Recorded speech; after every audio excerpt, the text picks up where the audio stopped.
Hi friends, ఈరోజు వసంత పంచమి సందర్భంగా నేను అమ్మవారికి 2 రెసిపీస్ చేశాను ప్రసాదంగా. ఆ 2 రెసిపీస్ కూడా మనం సరస్వతీదేవికి పూజ చేస్తాం కాబట్టి వసంత పంచమి రోజు మనకు సరస్వతీదేవికి వైట్ కలర్ అంటే చాలా ఇష్టం. అందుకని మనం తెల్లని ప్రసాదం కూడా ఇక్కడ చేసి పెట్టబోతున్నాము. ఇక్కడ నేను 1 కప్పు పచ్చి బియ్యం తీసుకున్నాను. అది బాగా 2 సార్లు వాష్ చేసుకొని 1 కప్పుకి 2.5 కప్పుల వాటర్ వేసుకొని దీన్ని నేను ఫాస్ట్గా అవ్వడం కోసం కుక్కర్లో పెట్టుకుంటున్నాను. ఇలా కుక్కర్లో వేసి మెత్తగా ఉడికించుకోవాలి.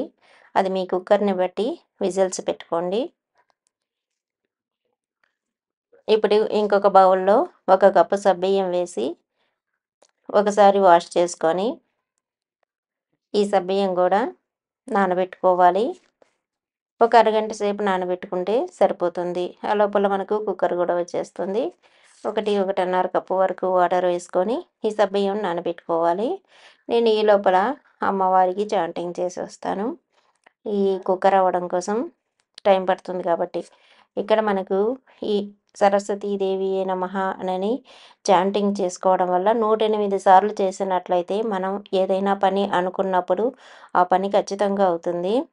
మనకి ఏదైనా డెసిషన్ తీసుకోవాలనుకున్న ఆఫీసులో కానీ, బిజినెస్లో కానీ, లేకపోతే పిల్లలకి ఎగ్జామ్ అప్పుడు కానీ ఏదైనా కూడా మనకు మంచి తెలివితేటలు రావాలి అంటే ఇలా సరస్వతీదేవికి మార్నింగ్ మనం చాంటింగ్ చేసుకొని వెళ్ళినట్లయితే మన పనులన్నీ సక్సెస్ అవుతాయి.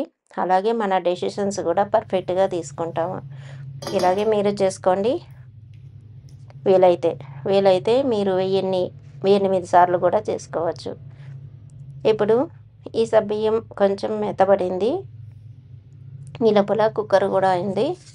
ఈ సబ్బియ్యంని ఒక గిన్నెలోకి వేసుకోవాలి. వాటర్ రాకుండా వేసుకోవాలి.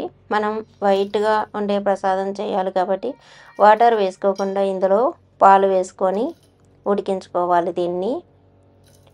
దీనికి 1 కప్పు వేసాను కాబట్టి 2 కప్పుల వరకు పాలు వేసుకోవాలి. నేను ఆల్రెడీ కాచి చల్లార్చిన పాలని వాడుతున్నాను ఇక్కడ. ఇప్పుడు దీనిని నానబెట్టాం కాబట్టి త్వరగా ఉడికిపోతుంది.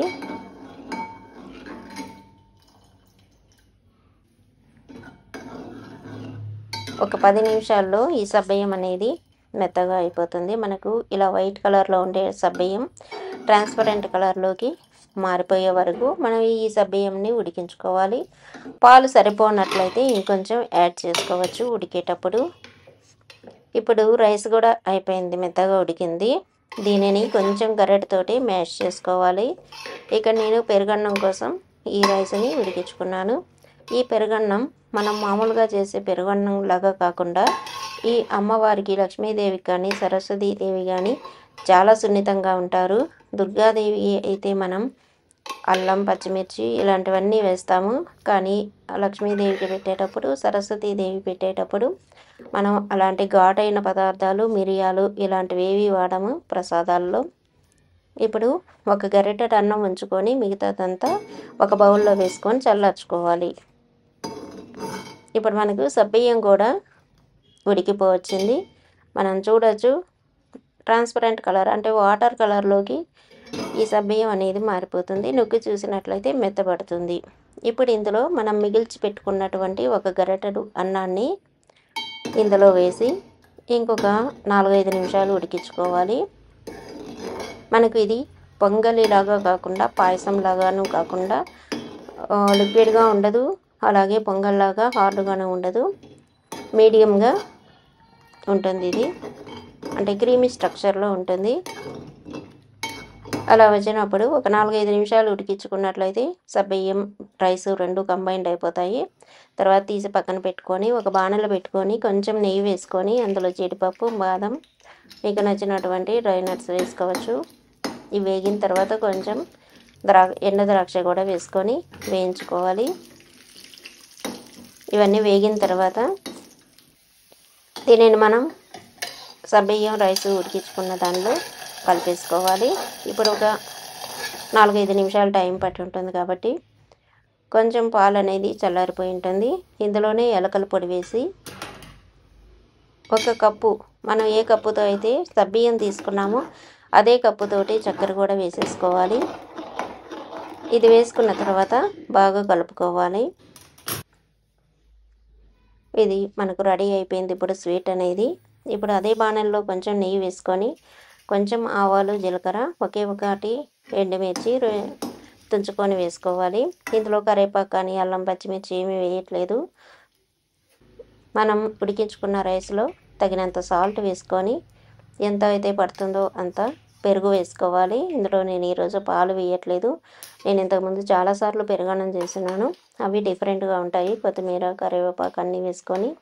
కానీ ఇది మాత్రం చాలా సింపుల్గా చాలా టేస్టీగా కూడా ఉంటుంది. ఇదంతా కూడా బాగా కలిపేసుకోవాలి. ఇప్పుడు ఓన్లీ పెరుగుతోనే కలిపినందువల్ల మనకు మంచి టేస్ట్ అనేది వస్తుంది దీనికి. పెరుగంతా కలిసిపోయిన తర్వాత మనం వేయించి పెట్టుకున్నటువంటి పోపుని ఇందులో వేసి మళ్ళీ కలిపేసుకోవాలి. మనకు పెరుగన్నం కూడా రెడీగా ఈజీగా ఫాస్ట్గా అయిపోతుంది. మనం ఎన్నో ప్రసాదాలు చేయవచ్చు, కానీ మన వీలుని బట్టి మనకుండే టయాన్ని బట్టి మనం ఒకటి కానీ రెండు కానీ రకాలైన చేసే ప్రసాదం చేసి అలాగే ఒక టెంకాయ కొట్టినట్లయితే పండుగ రోజు మనకు ఆ రోజంతా కూడా చాలా ప్రశాంతంగా ఉంటుంది. మనం అనుకున్న పనులు కూడా జరుగుతూ ఉంటాయి. మనకి ఎటువంటి ప్రాబ్లమ్స్ అనేవి రాకుండా దేవుడే చూసుకుంటూ ఉంటాడు. ఇవి రెండు కూడా ఈరోజు నేను ప్రసాదంగా పెట్టబోతున్నాను.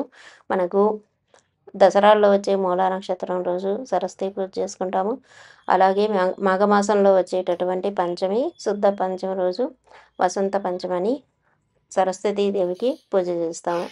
ఈ 2 రోజులు కూడా మనం అమ్మవారికి తెల్లని వస్త్రాలు, తెల్లని పువ్వులు, అలాగే తెల్లని ప్రసాదాలు కూడా ఆమెకి ఇష్టం కాబట్టి ఇవి మనం చేసి పెట్టచ్చు. ఇంకా మనం రవ్వ లడ్డు కూడా చేయొచ్చు, హల్వా చేయొచ్చు. వీడియో నచ్చినట్లయితే లైక్ చేయండి, సబ్స్క్రైబ్ చేసుకోండి మరిన్ని వీడియోస్ కోసం. ఓం సరస్వతీ దేవియే నమః. Thank you for watching.